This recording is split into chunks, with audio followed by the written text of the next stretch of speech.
Record of Ragnarok, Season 1. Book. The gods decide that humanity is irredeemable and must go extinct after 7 million years of existence. Every 1,000 years, the gods' council meets to decide humanity's fate. The gods decide that humanity is irredeemable and must go extinct after 7 million years of existence. Content. The story opens with the gods gathering for the millennium-long meeting on human extermination. Zeus asks the gods if they will grant humanity another 1,000 years of life. Everyone votes for humanity's expansion, but before the decision is finalized, Brunhild, the eldest of the 13 Valkyrie sisters, interrupts the proceedings and suggests a war between the gods and humans. Ragnarok is a sequence of battles between the gods and humanity, with 13 humans and 13 gods competing for victory. The gods decline because they feel it would be a waste of time and would not even be a competition. Brunhild teases them by yelling, "Baby, this automobile, baby." The gods' laughter echoed across the area, but it swiftly turned to great fury as they felt humiliated. Zeus comes up calmly and asks the gods if they want to fight. The gods gladly accept the challenge against humanity, and Ragnarok is officially started. We then enter the Brunhild Valhalla arena, where Thor will face China's ultimate hero Lubu in the opening match of Ragnarok. The fight begins with Lubu demonstrating human skills and how they aren't far off regarding sword strength. Thor decides to strengthen his hammer Mjolnir. In a flashback, we see giants wreaking havoc all over Asgard. Everyone is devoured since they lack the strength to combat these creatures, but just as all hope seems gone, Thor comes with the might of the Mjolnir. He destroys them with ease. While the survivors were terrified for their life, Thor got bored and slaughtered 66 giants by himself. We return to the fight as lightning spreads across the stadium as he performs Thor's hammer, which is aimed toward Lubu. Everyone thought Lubu was dead, but just as smoke clears, Thor is cut, and Lubu firmly declares that he is not terrible. We then show Lubu's journey since he was a child, as he traveled far and wide to become the greatest. Nothing got past him, from bears to battalions. Eventually, nothing could stand in his way. Lubu recognized there was no one on the planet who could compete with him. When he was apprehended one day and was going to be hanged, he begged for it to be over since he was dying of boredom. We then return to Thor and Lubu battling as he feels he has finally met someone with whom he can fight. Zeus observes the conflict and declares that something is wrong. He goes on to explain that no human being can survive a divine stroke. Brunhild is giggling.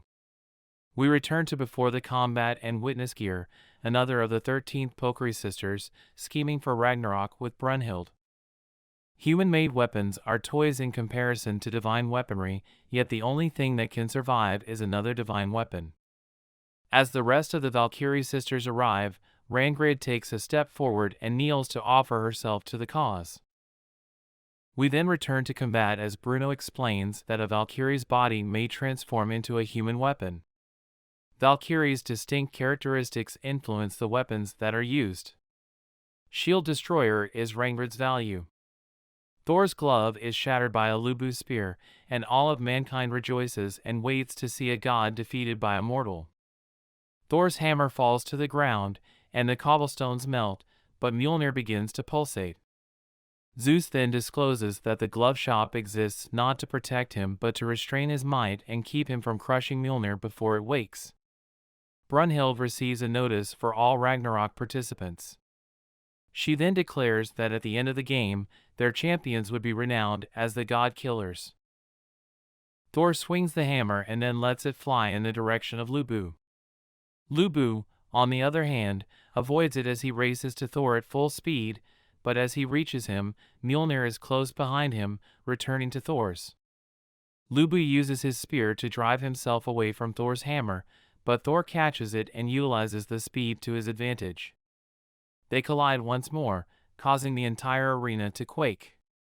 Lubu then blocks Thor's strike once more, but this time he suffers severe injury from the pressure, and his horse rushes to Lubu as he rises with his beyond damaged feet. Thor is overjoyed when he sees Lubu mount his horse. Lupu charges toward Thor at full speed. He then clutches the end of his spear. We then see Lubu exercising in the highlands, swinging numerous spears repeatedly. Then one day, Lubu was able to divide the sky in half. The Sky Eater was Lubu's tactic. Lubu employs his Sky Eater, while Thor employs his Awoken Thunder Hammer. The collision is massive, yet as the smoke clears, Lubu's spear is shattered. Lubu sees his arm and bites it off while he is badly injured, one of his arms gone and the other dangling on a thread.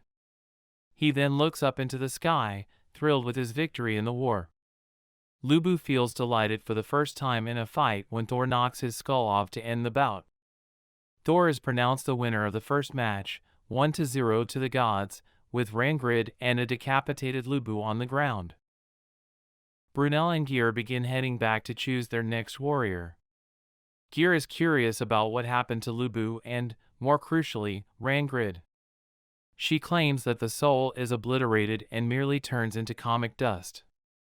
Gyr yells, wondering how she can be so calm since they'll never see Rangrid again. Brunhild returns her expression of exasperation and rage, asking how sobbing can help them fight the gods because the fate of all mankind is at stake in this war. Adam against Zeus is Ragnarok's second battle. Adam utilizes Volo with Sister Regan Leaf before the fight begins, and his weapon is brass knuckles. Cain and Abel offer their father words of support. The combat begins with Zeus charging Adam at full speed. Zeus strikes at Adam at 0.01 seconds, but he effortlessly avoids it. Zeus continues to flirt with jabs, steadily increasing the pace as he throws his meteor jab shower, and Adam manages to evade them all with ease. Zeus then kicks Adam, but he manages to avoid it. In return, Adam executes each of his maneuvers precisely, including the meteor jabs with which Zeus is pummeling and a divine act performed directly on his leg. Adam can precisely imitate divine tactics since he was made in God's likeness. Zeus begins to move his feet and accelerates as he attempts to kick Adam's skull off. Adam quickly imitates Zeus' footwork and kicks him in the face. Zeus prepares for a special move as we see a flashback of him fighting his father, Kronos. Zeus's special move, which gives dominion over time. Zeus discovered it and named it Time-Transcending Fist. However, the person who was injured ended up being sued since Adam can instantly replicate and dodge a hair encounter with one of his own. Everyone assumes Zeus is dead as he lies flat on the ground. We next travel to Eve's garden, where Adam was having a tranquil existence until one day Eve is accused of eating the forbidden fruit by the snake, who is only interested in Eve for himself. Even though the markings on the fruit were produced by the serpent himself, Heaven's score found humanity guilty 99% of the time. She was condemned to expulsion from Eden. However, Adam enters the court, knocking down the guard and clutching a basket full of fruit, which he then bites into and dumps out on the ground. He approaches Eve and informs her that if she is leaving, so will he. When Eve hugs him, the serpent becomes envious and attacks them both, but Adam defends himself by slicing the serpent's legs, and they leave Eden. Zeus jumps to his feet and jerks his head back into place just as Adam is about to be hailed as the victor. Zeus recognizes Adam and what he is capable of and asks him why he came out to battle. During the battle, Zeus spits blood, and a drop of the blood lands on Adam's eye, causing him to bleed from his eyes, allowing Zeus to ultimately hit Adam. For the first time, Zeus continues to strike while Adam defends himself. Brunhild claims Adam's eye injury was so bad that he might be blind. Adam's family and the rest of mankind beg him to give up. In despair, Adam hears a baby wailing in the throng and says he'll take care of it, just as Zeus strikes down Adam with maximum might, but Adam uses this to his advantage and pulls Zeus's hair and smiles at him, claiming he got him. They exchange final swings for several minutes, but it all comes to a halt with Zeus on his knees and Adam still standing with his arm extended. Zeus declares victory as everyone rejoices, but reality sets in as everyone realizes Adam died standing. Zeus compliments Adam, saying that if endurance had been the deciding factor, he would have prevailed. Zeus is declared the winner with a score of 2-0 in favor of the gods. Gyr rushes to Brunhild and encounters her sister's Gyr and inquires as to why Ragnleaf vanished. If the brass knuckles were unharmed, she would respond by explaining that Valen merges a human and a Valkyrie, and the destiny is shared by both. Hurst holds Gyr as she begins to cry, but then she tightens her grip on her, her face filled with rage, declaring that she will make them pay. Sasaki Kojiro vs. Poseidon is the third battle of Ragnarok. The bout begins with complete quiet as they confront each other, then suddenly, Kojiro lunges at Poseidon and is stabbed in the chest. Back to Kojiro.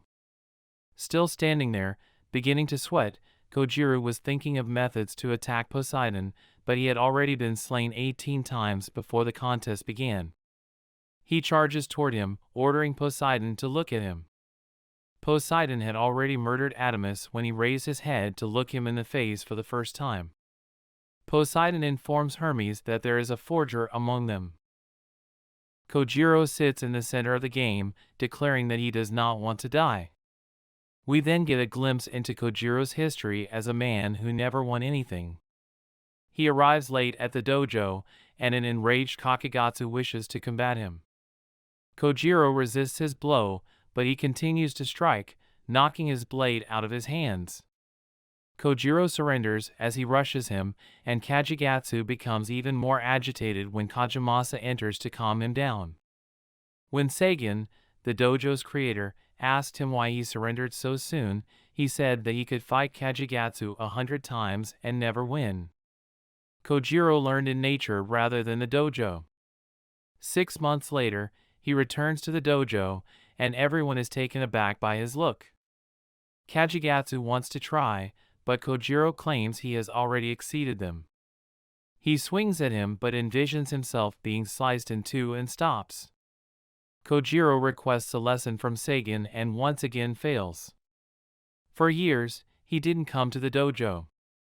Sagan comes to meet Kojiro one day after discovering he is working. Kojiro allows a blind Sagan inside the house, but even in his blindness, he can see the hard effort and commitment Kojiro has shown by having the names of everyone in the dojo crossed out on his sword, as he has exceeded them all, even Sagan himself. Kojiro then proceeded on a voyage in which he battled several swordsmen of various styles and repeatedly lost as he grew stronger. He went down in history as the greatest loser. He asked Poseidon if he would teach him a lesson in his honor. Kojiro runs forward and strikes his blade downward, just as Poseidon prepares to swing his trident. Suave is the technique used by Kojiro as he swings upward. Poseidon was able to avoid the attack and stare Kojiro in the eyes. Poseidon makes his opening move and employs the method of infiltrate, but Kojiro manages to avoid all of his swings. To produce a flawless image of Poseidon, Kojiro examined every feature of him, from his gait to how he breathes and his mannerisms. Poseidon halts his strikes, and the audience goes mad. Poseidon begins whistling, and Kojiro is stabbed in the side. Poseidon speaks to Kojiro for the first time and inquires if anything is wrong. With a sneer on his face, he brands him a loser. The gods in the crowd applaud Poseidon, but Poseidon gives them a harsh look and even names them low lives. Kojiro questions Poseidon about why he does not accept the assistance offered to him, but Poseidon responds that gods do not collaborate and rely on others. Kojiro then remarks that being a deity must be extremely lonely. Poseidon resumes his onslaught without hesitation as Kojiro attempts to avoid it, but Poseidon keeps the pressure on. Kojiro used his ability and had a chance to counterattack, but Poseidon came from behind and nearly struck him. Poseidon doesn't stop, but Kojiro switches his hold on the sword and strikes directly toward Poseidon's skull. He misses, and Poseidon snaps the sword in half. Kojiro claims he surrenders or would prefer to surrender. Kojiro inquires of Poseidon whether he has ever had to labor so hard for something that he has lost sight of time. He then apologizes for asking, claiming that he never had to. He then adds that the sword contains the history of the hearts of the men he has battled and that he will never lose to someone who does not have his own spirit, and the blades in his hands begin to shine. Kojiro revolumed as the two blades in Kojiro's hands depicts Risa's divided nature. Kojiro asked Poseidon if he wanted to battle to the death. He refers to him as a worm. They begin fighting each other once more. Kojiro was able to injure Poseidon with a wu for the first time in this entire fight by using diverse tactics from numerous individuals he had encountered on his voyage. Not only on his face but also on his upper torso, and humanity, like in the Battle of Adam, began to believe in the impossible. Poseidon suddenly uses his blood to slick his hair back, and with an evil grin, he deems Kojiro arrogant for assuming he could predict his actions and should know his position as a human. He then let go of his grip on Kojiro's shoulder. Poseidon does not allow Kojiro to breathe while he employs the 40-day flood method. This drives him to the breaking point. Kojiro had reached the abyss's bottom.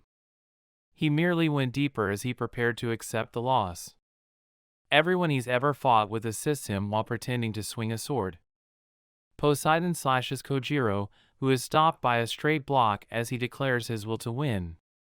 The vibrations of the air and the tremors of the earth cause the blade of mankind to reach the bottom of the abyss at that precise time.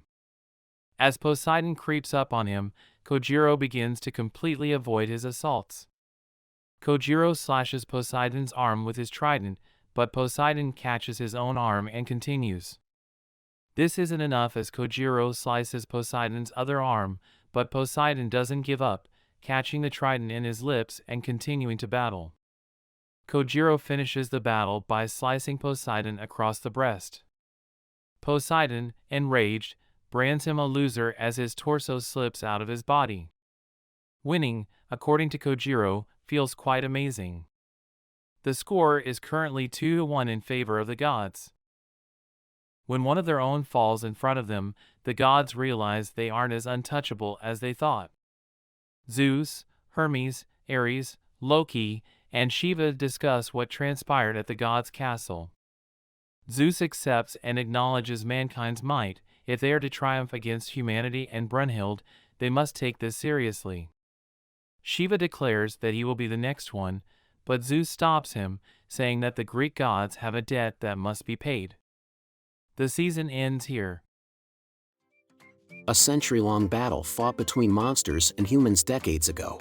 As both parties fatigued and failed to recall why the battle started, peace was declared, and monsters and humans now coexist together. Dr. Glenn Litbite is a brilliant doctor and researcher, particularly in the field of monsters and other inhuman species. His biggest skill is his capability to think beyond the box, approaching his situations as puzzles to be solved via logic and reasoning.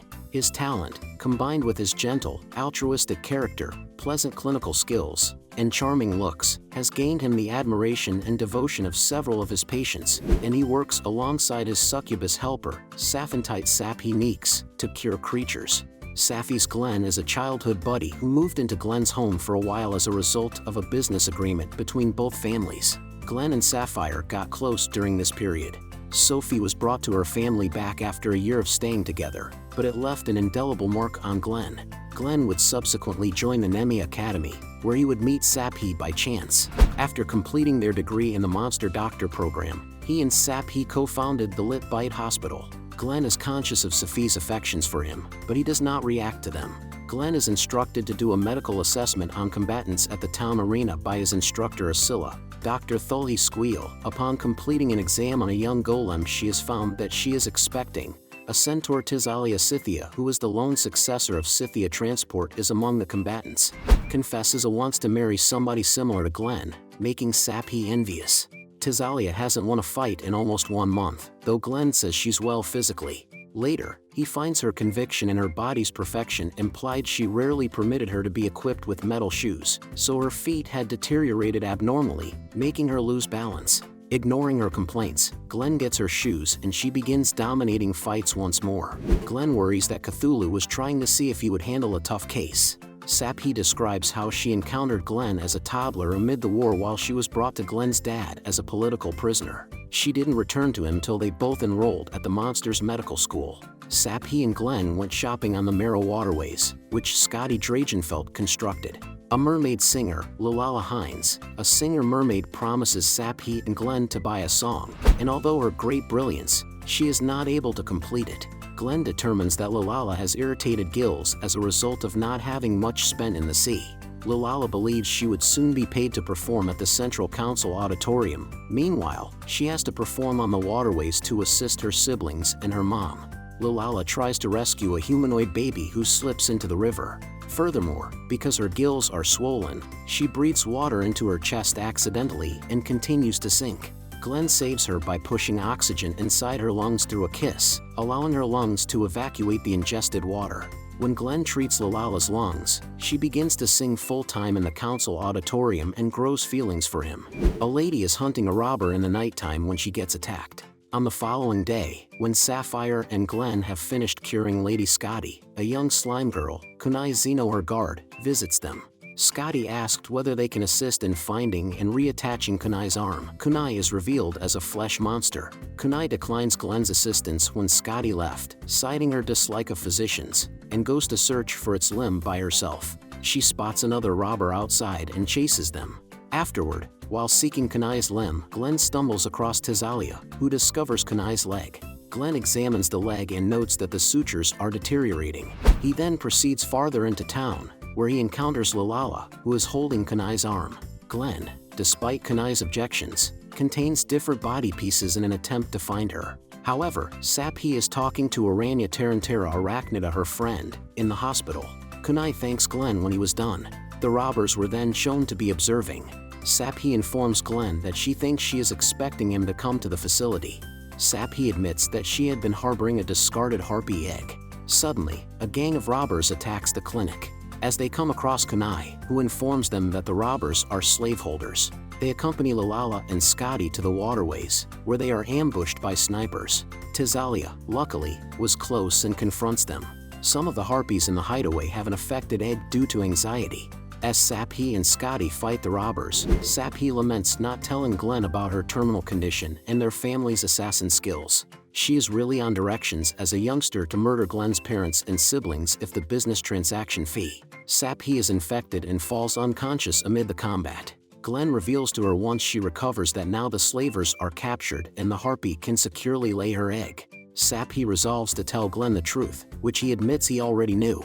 Saphi is overjoyed that she tries to seduce him, just to fall unconscious once more. Glenn offers to stroke her tail until she falls asleep, similar to when they were kids. Saphi suggests that the fatal ailment she is suffering from may simply be affection. Glenn hires Tizalia to drive them to the Harpy Hamlet for the Harpy's medical examinations. Kay, one of Tisalia's attendants, is injured on a rock slide and is taken to the village by the Harpies, who Glenn diagnoses with a sprain.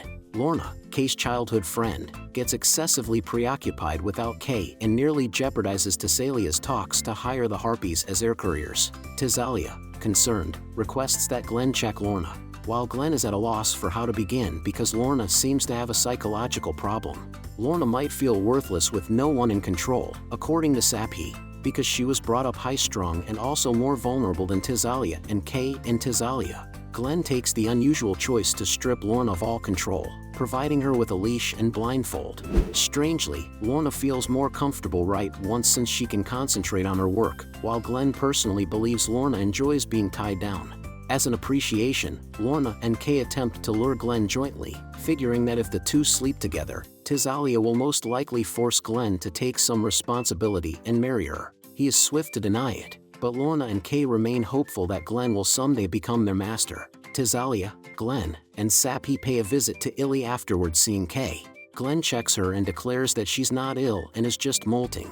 Tizalia intervenes as an enraged Illy tries to assault Glenn. As Tizalia approaches, Illy dares her to a battle. Tizalia then tells Saphi and Glenn as she has won the battle. Glenn begs Tizalia and Saphi for assistance as she brings him a wing Illy dropped during the struggle. The next day, they collect all the wings they can locate. Later on that evening, Illy remembers how she used to fly. Glenn explains that she is molting because she is growing her mature wings and has a phoenix bloodline in her as they finally meet up with her. Thulhi was already aware of this. According to Lindworm, soon, an overjoyed Illy flaunts her new adult wings, revealing that she is capable of flying once more. Glenn notices one of her fresh wings is heated in his palm and wonders whether Illy is close to the phoenix since he initially imagined. Later, Aranya goes to meet Glenn at the facility. Illy appears as Saphi and Glenn are ready to leave for home, smeared in a goopy mess. Glenn recognizes it as Arachne silk. Glenn and Saphi are on their way to the forest when they come upon Aranya, who introduces her to him. Aranya explains that she is coming to capture Illy so she may witness her colorful wings for her. Aranya encounters Illy in the town, and she is overjoyed. However, Tisalia and Saphi disagree on Aranya. Lorna, Saphi, and Kay go to the natural hot springs the next day. Aranya comes over to Glenn as this is going on. She then invites him to accompany her to a snare where she captures him. She wishes to attract him to get closer to Saphi. Tisalia, on the other hand, comes to halt her. Aranya claims that both she and Tisalia have similar desires. Saphi appears right as they are ready to attack one another. She informs them that Glenn seems to have no time for courting. Later that same night, she confesses her feelings for Glenn. They are then disturbed by the sounds of vibrations created by Gigas. The community is terrified as the enormous deity approaches. Tisalia takes command and organizes everyone to help leave the town, then send Illy to meet with Lady Scotty and Lindworm before sneaking out to confront the monster alone. Glenn and Saphi, who discovered she did not belong to the gang, stopped her. The gigantic Dion Nephilim then comes and requests for seeing Glenn. Meanwhile, Scotty informs a terrified Illy about her presence in Lindworm. Glenn notices Dion has a cold head and provides her medication and requests Aranya to sew her fresh thicker garments, whereas the Harpies, specifically Illy, become acquaintances with her. The gang returns to Lindworm to open the infirmary, and Glenn invites Tisalia for a dinner. Tisalia discovers Saphi snooping on them throughout the meal, and both resolve that they won't lose the fight for Glenn's love. Glenn detects something odd with Scotty's tail soon after everybody else comes just to Merrow Waterways for something like the commemorative event. Scotty collapses in presence of everybody while making a speech. Thulhi reveals to Saphi and Glenn at the Lindworm Hospital that Scotty seems to have a unique illness that would ultimately kill her, regardless of her tough dragon genetics. She also expresses Scotty's lack of desire to be treated. Later, Kunai asks Glenn to assist Scotty. Glenn heard her voice first time as he enters Scotty's room and notices she does have the look of a little girl. Scotty hesitantly submits to be tested, and it is discovered that she has a tumor on her breast which has started invading her vessels and affecting her blood circulation.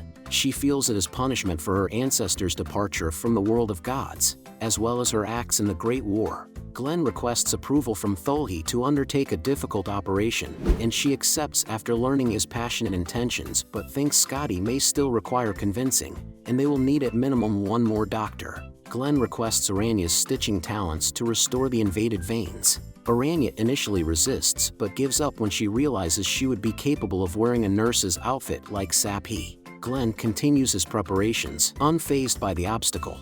Kunai tries unsuccessfully to persuade Scotty to get the procedure. Later, Glenn goes to the Kuklo shop to speak with the owner about making certain surgical equipment when he encounters Meme. Meme feels uncomfortable as they walk because of her dearth of self-confidence. As they go to the boss, most to her displeasure, he tells her to make the syringes. Later, Aranya visits the hospital to prepare for the operation with Kunai. Glenn and Thulhi investigate the new instruments. Meme is working in the design room, reviewing the syringes when she notices the wheel. Illy goes to the hospital the next day to collect Glenn since Meme has fallen unconscious. Glenn brings her to the hospital and questions her about what she's been working on, assuming she had tiredness and dizziness. She next tells everybody her new strategy for making finer and stronger needles, earning her applause. Aranya and Saphi wish Glenn good luck as he travels out to persuade Scotty to get the procedure once more. Glenn arrives in the Central Committee Hall to persuade Scotty to undergo the procedure. Aranya, Tisalia, and Saphi are having a girls' night out in a tavern.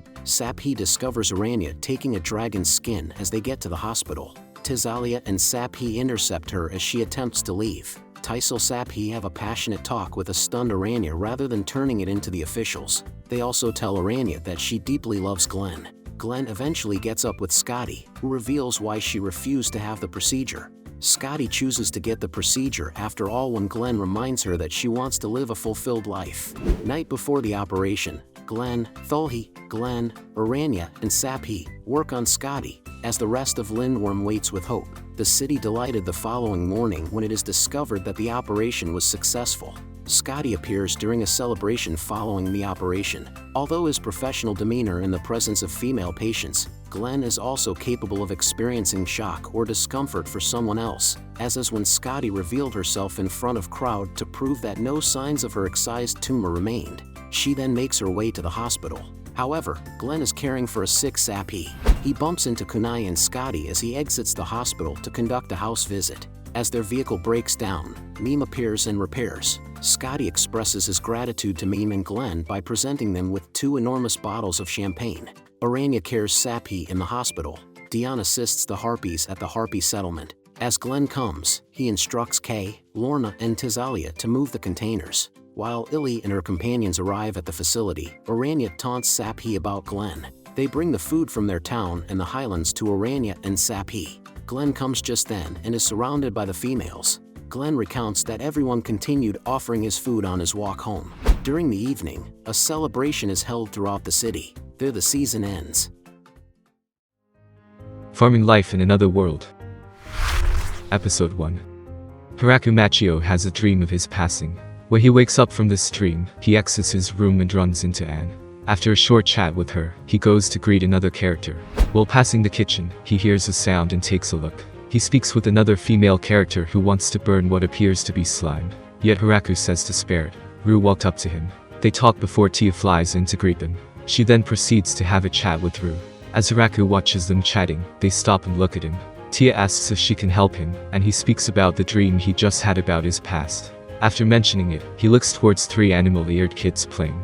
People in the village are doing their work in the town, such as Sen attending the fields, Ri attending to the cattle with one of the dogs, and Rasita Samun talking with vendors. The creator god speaks with the soul of Hiraku. His life has been filled with great hardships, others betrayed him. He also collapsed from a terminal illness. God asks Hiraku about any requests. He wants Hiraku to live his new life as he wishes. Hiraku states that he wants to do farming. Since Created could only fulfill some requests, he had to contact the god of farming for permission because the request was outside his jurisdiction. Hiraku wakes up and finds himself deep in a forest. After having shortly rejoiced in having a healthy body, he begins the process of grasping this new reality. He refers to his outfit as something a villager in a game would wear, and that he became young again. While thinking to himself, he mentions the omnipotent farming tool, causing it to take shape. Exploring the surrounding area, he tries to find a source of water. Yet all he can hear is the rustling of leaves. As he walks through the forest, something runs past him from behind. He begins thinking about how it would be possible to encounter dangerous monsters. Soon he finds a massive tree and decides to make it his base. He then begins to secure some materials to use. Hiraku tries dosing to no avail, and begins to dig a well until he gets water. He tries to make various items, but learns he cannot make any complicated machines. He thinks about securing food, but disregards it as he is not feeling hungry. He makes an axe from the tree wood. As he struggles to find a way to start a bonfire, it is too late and dark. So in his haste, he dug out a hole in the large tree for his shelter. The next day he goes to look for food when a rabbit attacks him. He kills the rabbit and uses it as food. After a lot of struggle, he finally succeeds in making a hut. He meets dogs and their puppies. They start living with him. Episode 2. God decides to check on Hiraku on how he is doing, as he is sorry for giving him a life fit for a sinner. After checking, he realizes he put him in a dangerous forest known as the Forest of Death, and thinks he made a mistake again. Hiraku realized that while preparing the ground for farming, he thought about any plant. That plant magically starts growing. Hiraku is happy with his life and knows it is thanks to God, so he makes statues of the 2 gods to thank him. He plants some fruits. While they grow, he plays with the dogs, realizing that without them, he would feel much more lonely, as the dogs also help him find his way back to his camp. He finds a river and takes decision to create a tunnel to get water to his place. While digging, he decides to first make a toilet near the river. Hiraku figures that if he turns his tool into a wheelbarrow, he can run around with it and not get tired because of the instrument. Hiraku also expands his crop fields, adding more vegetables. He grows soybeans and wants to eat them, but does not have salt. Time passes, and the weather starts getting cold. He prepares for the winter and gathers some food and wood. A friendly giant spider shows up and makes a handkerchief for Hiraku. The spider starts living there and makes his clothes using the animal pelts Hiraku gives him. Haraku names it Spider Zabuton. Winter starts, and Haraku starts feeling lonely, but finally, summer comes. The small dog is growing up and making new friends. Zabuton also gives birth to more kids. There are more mouths to feed, and Haraku decides to expand his crops again. In the forest, Haraku sees a child girl who is entangled in a spider web. She asks for help, and Haraku decides to help her. As he gets close, she jumps and bites his neck and grows into a young woman.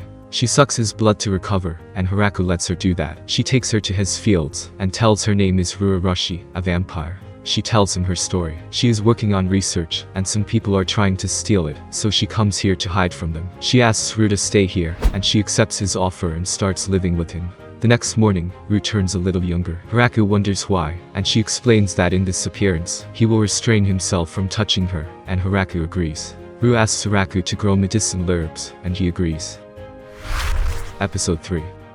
Ru helps Haraku and puts lights in the toilet and other places. Zabuton rings the alarm, and when Haraku and Ru go to see, they find another girl. Spiders and dogs capture her. She apologizes for attacking them and asks Haraku for help. As he releases her, she uses magic to heal herself. She then notices Ru and realizes she is hiding in the forest and wants to capture her, but the dogs attack her again. Haraku takes the girl and Ru back to his place. Ru explains she was in the same situation. The dogs are totally ruthless, and magic does not affect them because they can dodge spells. The girl wonders who Haraku is and blushes. Ru explains that he is her husband. The girl then introduces herself as Tia, an angel. Haraku believes that she serves God, but Ru explains that angels are a race of fighters who uses more muscle than brains. Haraku wonders why Tia is chasing Ru, and Tia explains Ru has a bounty due to the damage she caused in the town. She tells him that Ru is always researching strange medicines and concoctions, and when something bothers her, she starts blowing things up. Ru states that it only happened once, and it was an accident. She also explains that Tia is a bit stronger than her, which is why she ran into the forest. Tia is surprised after seeing Ru admit her weaknesses, and Ru notifies that it is because she realizes how weak she is after facing the dogs. Ru offers Tia to live with them. Tia agrees, and Ru takes her around to show her the crops. They spend the day harvesting some vegetables, and Haraku gives Tia to try some, which she does like. After a day, Tia asks Haraku to grow more strawberries. Haraku explains they can, but even if they expand, it will become hard to keep up with the harvesting of everything. Tia realizes that they indeed can use more hands. Haraku also notes that even if they do manage to harvest all, they may not be able to eat it all. The dog family is also growing and has more children. Tia brings elves and introduces themselves as Lee, Leaf, Lekit, Lili, Lida, and Lise. She tells him about the sad story of war, and after that girls do not have a place to live. The girls start living there. They build a new large house in 10 days. Haraku gets jealous of their house. Haraku is surprised to learn that the elves also eat meat and use fire. Lee sees the wheat fields and asks Haraku to make some bread. Rai informs Haraku that this land belongs to Lord Demon, and he starts worrying if he will appear someday. Episode 4. Zabuton captures a bee, and Haraku builds a nest for it to harvest honey. He plants some flowers for bees. After that, Haraku digs a large hole. His intentions are to use it as a reservoir and explain to Lee that he plans on drawing water from the river. Haraku, with the help of elves, formulates the waterway. Haraku also manages to catch some fish. Tia and Ru recognize it from the Forest of Death and wonder if it is safe to eat them. They make Haraku taste them first and only eat them after that, but they find them delicious. Elves also like it, and Haraku captures more fish and preserves them with salt. After getting water, Haraku decides to build a rice paddy. After he digs the area and floods it with water, the girls wonder if he intends to make a lake and grow fish in it. Haraku refuses and asks them to help him plant some rice. The rice fields start growing very quickly, and Haraku teaches the girls how to harvest them. After drying them, he uses the almighty tool to create an old thresher, and then a sieve to get rid of the leaves and plant matter. He then uses a mortar to remove the husk from the rice, and a pestle to polish the rice. The girls note it is a lot of work and wonder if they can finally eat, but Haraku explains they first need to cook it, and shows them how to. Finally, Haraku makes the rice into rice balls and adds fish from the other day. The girls enjoyed the rice balls so much that they ate it all, and only a single rice grain was left for Haraku. The girls can clean themselves using magic, but Haraku cannot do that. He decides to build a bath. The girls say they can wash in the river, but Haraku explains the shower benefits, and that they can take showers in the winter without freezing. He grows some mushrooms. In the evening, Haraku teaches the girls how to use the bath. He hears the dogs and sees that they found 5 new elves and brought them here. Lee explains that she knows them and they lived in the same village, but they last saw each other 200 years ago. Haraku accepts that they lived in the same place. Lee wants to start building them a house. She also states they can use the opportunity and make some improvements to Hiraku's house. Kuro explains their life story and how he met with Hiraku, who gave them food and shelter. Episode 5. Elves made Hiraku a new house. They showed him the house and his new room. He opens the room and sees a bed for two. He closes it quickly and pretends he did not see it. The next Hiraku decides to make a new dish, curry. Hiraku takes the girl to a section of his crops, where they see lots of unfamiliar plants, and he explains that some of them are plants that will not grow in areas with any snowfall, but he grew them with the almighty tool. He goes to collect spices for the curry. He gathers black pepper and cayenne peppers, coriander, and cilantro. Lee is helping him. Rue and Tia are busy with some research about creating a powerful protection talisman. Hiraku cooks curry but adds all that spices and makes naan. He explains how to eat naan with curry, and the girls find it delicious. Rue and Tia offer some curry to the dogs, but after smelling it, the dogs run away. As winter is coming, Hiraku prepares for it and gathers some firewood. He knows that Zabuton goes into hibernation and asks him in advance to make some extra blankets. Hiraku preserves some meat, and Rue and Tia help him. Hiraku sees girls using their magic and wishes he could also use magic. He is happy with the girls who help him a lot. Rue states that he is the amazing one, as no one has ever managed to live for that long in this forest. When winter comes, they stay inside more, and Hiraku makes board games like reversi, chess, and mahjong. He explains the rules to them and starts playing. He then notices other dogs playing chess, and is surprised they understand the rules very well and play it. Rue decides to play with dogs because she believes she will win easily from dogs, but she loses. Hiraku then plays mahjong with Kuro, Tia, and Lee assumes that Kuro cannot understand the rules, but he loses. The winter goes fast, and spring comes.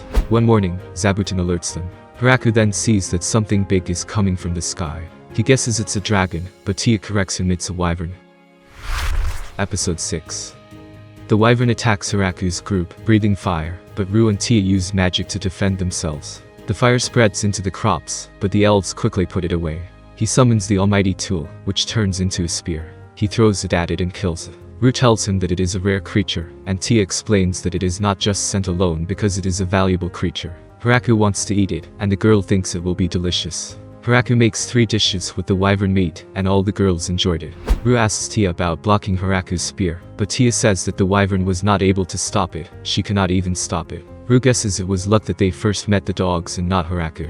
At the demonic kingdom of Galgardo, Demon Lord's castle, the great generals receive a report that a wyvern is killed. Randon cannot believe it because when one gets close to their territory, they need to mobilize their entire military force. Beazle states the wyvern was attacked from the ground and killed in 2 hits. Randon fears that they will not be able to fight someone that powerful. Beazle states they are the 4 generals. They need to handle the situation before fear spreads. Randon then decides they should resign, but Beazle attempts to stop him. At Gatekeeper Dragons, Drime's lair, Dorame, a blue dragon, asks Gucci about the fight, and he confirms it. Dorame thinks about what will happen if he takes the spear attack, and Gucci guesses that it will likely pierce cleanly through him. Hiraku decides to make wine. Girls harvest the grapes. Elves start singing songs when he is making alcohol. They start drinking it. Meanwhile, the god observes Hiraku, and the goddess of agriculture tells him it is not as if he punished an innocent soul, and while trying to save it, he sends him to the forest of death. She is also angry that the god's statues that Hiraku made appear like aged men. Spider captures another girl. She is the sister of Rue named Flora. Hiraku finds out that Koru is not the dog, and it is the wolf. Flora brings her mate Anne to live here. Tia flies away and brings 3 angels, Gran Maria, Krudel, and Korn. Some lizardmen, represented by Daga and a chicken. Hiraku teaches cooking to all girls. The 3 angels that Tia brought are informed to patrol the forest. Several days later, Hiraku calls everyone and asks them to suggest a name for the village. Everyone suggests different names, but he does not like them. After some discussion, he named it a Great Tree Village, and everyone starts calling Hiraku their mayor. They celebrated by drinking wine that Hiraku made.